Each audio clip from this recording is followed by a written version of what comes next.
Hello everyone, मैं हूं निधि यादव और आप सभी का स्वागत है मेरे चैनल लाइफ विद निधि यादव पर। तो आइए सबसे पहले करते हैं अपने PYQs डाइजेस्टिव सिस्टम के जो बचे हुए थे, उसके बाद मैं करूँगी आप लोगों से कुछ बातें। तो आइए देखते हैं कुछ क्वेश्चंस। तो देखिए अगला question, what is the main functions of HCl present in gastric juice.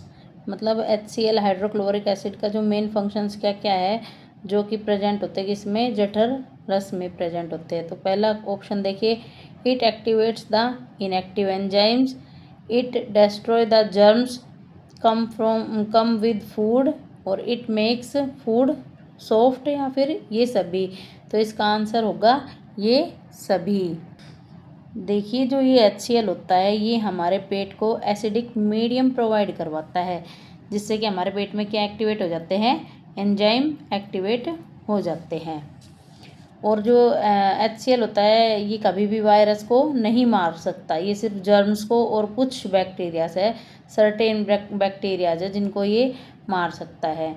अगर ये सभी बैक्टीरिया को मार देता तो हमारी बॉडी में जो बैक्टीरियल डिजीज होते हैं वो कभी नहीं होती। ठीक है, अगला क्वेश्चन देखिए, which of the following is are proteolytic enzyme. तो ऑप्शन देखिए, pepsin, B HCl, C rennin, और डी है ए एंड सी या फिर ए एंड बी। देखिए प्रोटियोलाइटिक एंजाइम्स क्या होते हैं, वो होते हैं जो एंजाइम प्रोटीन को पचाते हैं। ठीक है, तो ये किस किस को पचाते हैं, एक तो पेप्सिन को और एक रेनिन को। रेनिन देखो किसे पचाता है, ये दूध को पचाता है। दूध में प्रोटीन होती है कौन सी, केसिन प्रोटीन। ठीक है, और HCl होता है ना, एसिड को कभी भी डाइजेस्ट नहीं करता है, बस उसके डाइजेशन में हेल्प करता है, लेकिन पूरी तरह एसिड का डाइजेशन नहीं कर सकता है। तो इसका आंसर क्या होगा, ए एंड सी। अब अगला क्वेश्चन देखिए, intrinsic factor of castle in gastric juice is essential for absorption of. Hindi में देखो कैसे है ये, जठर रस में उपस्थित नेज कारक, नेज कारक के मतलब इंट्रिंसिक फैक्टर्स ब्लैंक के अवशोषण के लिए आवश्यक है। ऐसा कौन सा कारक है जो इसके अवशोषण के लिए आवश्यक है, कौन सा है, विटामिन B12। देखो जो हमारा HCl होता है वो किससे बनता है, ऑक्जेंटिक सेल से बनता है, और यही ऑक्जेंटिक सेल होती है यही नेज कारक बनाती है, मतलब इंट्रिंसिक फैक्टर बनाती है। और इसी फैक्टर से हमारे पेट में विटामिन B12 का अवशोषण बढ़ता है। तो इसका आंसर क्या होगा, vitamin B12। Stomach stores food for, हमारे पेट में भोजन है वो कितनी घंटों तक रहता है, तो रहता है 4 से 5 घंटे तक। अगला क्वेश्चन देखिए, in our body digestion process is initiated from, हमारी बॉडी में जो डाइजेशन प्रोसेस है वो कहाँ से स्टार्ट होती है, बकल कैविटी मुख से, स्टमक पेट से, स्मॉल इंटेस्टाइन छोटी आंत से, और इलियम से। तो देखिए ये शुरू होता है मुख गुहा से, मतलब बकल कैविटी से। सबसे पहले हम मुंह से ही तो खाना खाते हैं दांतों से चबाकर, तो वहीं से ही डाइजेशन प्रोसेस स्टार्ट हो जाती है, और स्मॉल इंटेस्टाइन में तो आकर बिल्कुल ही ख़त्म हो जाती है। जो भी डाइजेशन की प्रोसेस होती है, जितना भी डाइजेशन होना होता है वो सिर्फ और सिर्फ स्मॉल इंटेस्टाइन में हो जाता है। अब अगला क्वेश्चन देखिए, which of the following start digestion from our mouth. तो देखिए मैंने बताया था कि सबसे पहले तो डाइजेशन शुरुआत में जब ये करवाया था, शुरू किया था, तब क्या बताया था कि डाइजेशन इन 3 का ही होता है, सिर्फ प्रोटीन, फैट और कार्बोहाइड्रेट का। तो देखिए कि पूछ रहे हैं कि विच ऑफ द फॉलोइंग, इनमें से कौन सा start digestion from our mouth, तो इनमें से कौन सा ऐसा है जिसकी डाइजेशन सिर्फ हमारे मुंह से स्टार्ट होती है। तो क्या होगा, कार्बोहाइड्रेट, मतलब स्टार्च का।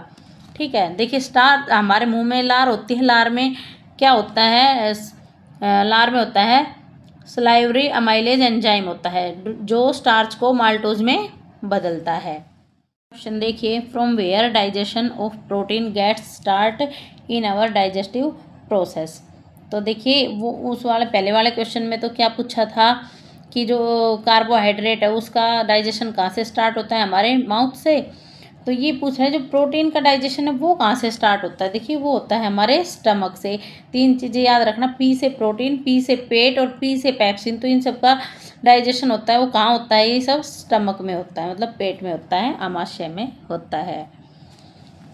अगला क्वेश्चन देखिए, the partially digested food in stomach that enters the small intestine cold. देखिए जो पार्शियली डाइजेस्टेड मतलब आधा पचा हुआ भोजन है वो स्टमक में जाता है और कहाँ, फिर उसके बाद कहाँ एंटर करता है, स्मॉल इंटेस्टाइन में। तो उसे हम क्या बोलते हैं, उसे बोलते हैं काइम। तो देखिए बोलस क्या होता है, ये मैंने कल बताया था। मुंह से खाते हैं तो छोटे छोटे टुकड़ों में तोड़ देते हैं उसे दांतों से, लार के साथ मिक्स होके फूड पाइप में जाता है, वो होता है बोलस। काइम होता है पेट से कहाँ जाता है, छोटी आंत में जाता है। और काइल का क्या होता है, छोटी आंत से बड़ी आंत में जाता है। अब अगला क्वेश्चन देखिए आप लोग, the length of small intestine in human is about. जो स्मॉल इंटेस्टाइन है उसकी लेंथ कितनी होती है ह्यूमन में, तो वो होती है 6 मीटर तक। ठीक है, और अगर किसी आदमी की लंबाई, इंसान की लंबाई ज़्यादा होती है तो उसकी लंबाई 6.5 मीटर तक हो सकती है। अब देखिए आप बोल दोगे कि और बड़ी आंत की लंबाई होती है 1 से 1.5 मीटर तक। अब आप कहोगे कि छोटी आंत की लंबाई तो ज़्यादा है तो उसे छोटी आंत क्यों कहते हैं, और बड़ी आंत की लंबाई कम है तो उसे बड़ी आंत क्यों कह रहे हैं, ये तो उल्टा होना चाहिए ना।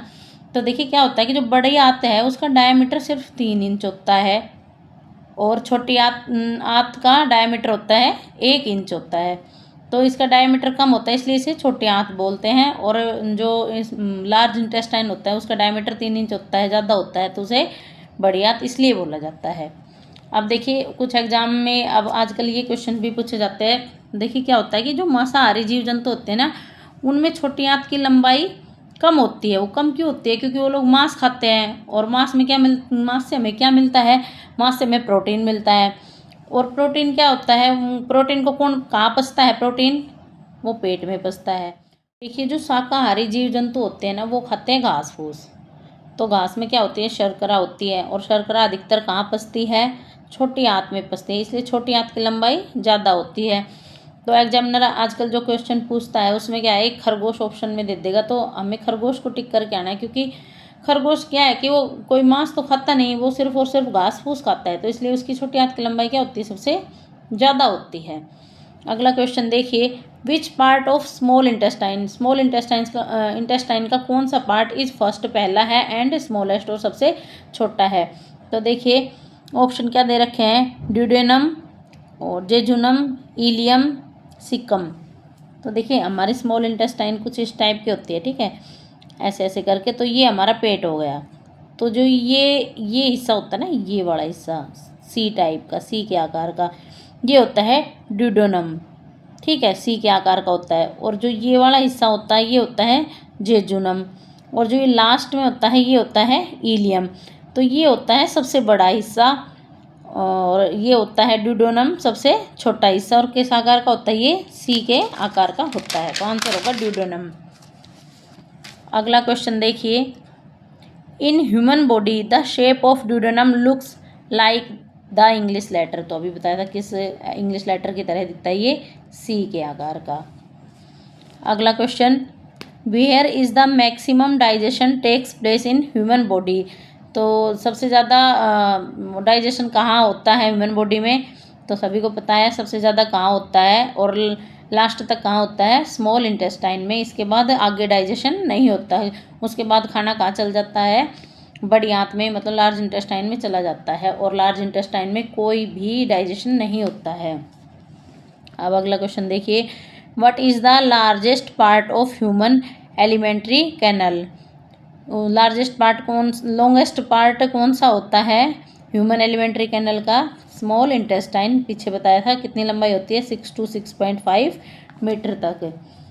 अगला क्वेश्चन देखिए, digestion process in human body ends in. तो जो डाइजेशन प्रोसेस है ह्यूमन बॉडी में कहाँ ख़त्म होती है, ये भी मैंने बताया था, स्मॉल इंटेस्टाइन में लास्ट होती है। अगला क्वेश्चन देखिए, which part of small intestine in is longest. तो बताया था कौन सा है सबसे बड़ा पार्ट, क्या आंसर होगा इसमें, इलियम। अब अगला क्वेश्चन देखिए, in the inner layer of the wall of ileum finger shaped structure are found which is called. Hindi में कैसे है, इलियम की दीवार की भीतरी सतह पर उंगलियों के समान रचनाएं पाई जाती हैं, जिन्हें हम क्या कहते हैं। कुछ इस टाइप की रचनाएं पाई जाती है, जैसे उंगलियां होती है ना हमारी ऐसे, तो इन्हें हम बोलते हैं विलाई। ठीक है, इसका आंसर क्या होगा, विलाई। देखिए विलाई क्या होता है, विलाई के क्या करती है, ये सरफेस एरिया को बढ़ाती है और यहाँ पर भोजन का क्या होता है, एब्जॉर्प्शन होता है, मतलब अवशोषण होता है। आगे देखिए, जो बचे हुए न्यूट्रिएंट्स हैं उनका अवशोषण कहाँ होता है, कौन करता है, छोटी आंत। और छोटी आंत के कौन से हिस्से में होता है, इलियम हिस्से में। और इलियम में कहाँ होता है, वो इलियम में विलाई में होता है। अब आगे देखिए, जो पानी का अवशोषण है वो कभी भी स्मॉल इंटेस्टाइन नहीं करती। पानी का अवशोषण मतलब एब्जॉर्प्शन का होता है, लार्ज इंटेस्टाइन में होता है। देखिए कुछ क्वेश्चंस तो मैंने आज करवाए हैं डाइजेस्टिव सिस्टम के PYQs के, और अभी बहुत सारे क्वेश्चंस बचे हुए हैं जो मैं आगे आने वाली वीडियोस में करवाऊंगी। और जैसे वीडियो की स्टार्टिंग में बोला था मैंने कि मुझे आप लोगों से कुछ बातें करनी है, तो देखिए मैं ये कहना चाह रही थी कि किसी भी काम को करने के लिए मोटिवेशन की ज़रूरत होती है कि तुम ये काम करो, हाँ ये हो जाएगा, ये हो जाएगा। तो देखिए मैं आप लोगों के लिए इतना अच्छा कंटेंट रेडी करती हूँ कि आप लोगों को सहूलियत हो, कहीं पे इधर उधर देखना ना पड़े। PYQs अलग अलग वीडियो से देख कर लाती हूँ, फिर उसको खुद पढ़ती हूँ, फिर मैं नोट्स बनाती हूँ, फिर आप लोगों के लिए वीडियो बनाती हूँ। इन सब में मेरे कम से कम 3.5-4 घंटे लग जाते हैं। तो देखिए मुझे भी मोटिवेशन की ज़रूरत है, और बिना मोटिवेशन कोई काम ढंग से होता नहीं है। तो आप लोग वीडियो को देखते हो, बस उसको लाइक नहीं करते। और कुछ बच्चे तो ऐसे भी होंगे जो बाहर से देखते हैं, ऐसे ही देखा, एक बार वो चालू किया और वीडियो को चलाकर अंदर तक नहीं देखते, पूरी वीडियो नहीं देखते। देखिए आप लोग जब तक देखोगे नहीं और अच्छे से पढ़ोगे नहीं तो क्या पता लगेगा क्या कुछ करवा रखा है मैंने, क्या कुछ नहीं करवा रखा है। तो मेरी आप लोगों से यही रिक्वेस्ट है कि आप लोग ज़्यादा से ज़्यादा वीडियो को लाइक करें और ज़्यादा से ज़्यादा बच्चों को अपने साथ जोड़ें, ताकि वो भी अपने एग्ज़ाम की तैयारी हमारे साथ कर सके। आप लोग जितनी ज़्यादा वीडियो को लाइक करेंगे मुझे भी उतना मोटिवेशन मिलेगा और कि उतना ही अच्छा मैं कंटेंट रेडी कर सकूं। अदरवाइज़ यही लगा कि भाई ऐसे थोड़े थोड़े व्यूज़ आ रहे हैं, थोड़े थोड़े लाइक आ रहे हैं, जितने व्यूज़ आते हैं उतने लाइक भी नहीं आते हैं। तो देखो बंदा कोई भी हो, सामने वाला डीमोटिवेट होता है। किसी भी काम में लगा लो आप लोग, चाहे कोई भी हो वो, तो वो उस काम को उतने अच्छे तरीके से नहीं कर पाता है।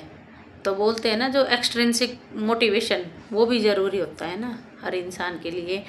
तो आप लोगों को यही कहना चाहूँगी मैं कि आप लोग मेरी वीडियोस को लाइक करें, चैनल को सब्सक्राइब करें और कमेंट ज़रूर करें। और कुछ लोग कमेंट में हार्ट भेज देते हैं, तो ये मेरी वैसी वीडियो नहीं है आप लोग हार्ट भेज रहे हो, कोई कुछ भेज रहा है। तो प्लीज़ ऐसे कमेंट करें ना जो उस वीडियो से रिलेटेड हो। तो बस यही बातें करनी थी मुझे आपसे। तो ठीक है, अब मिलते हैं कल की वीडियो में PYQs के साथ ही। बाय।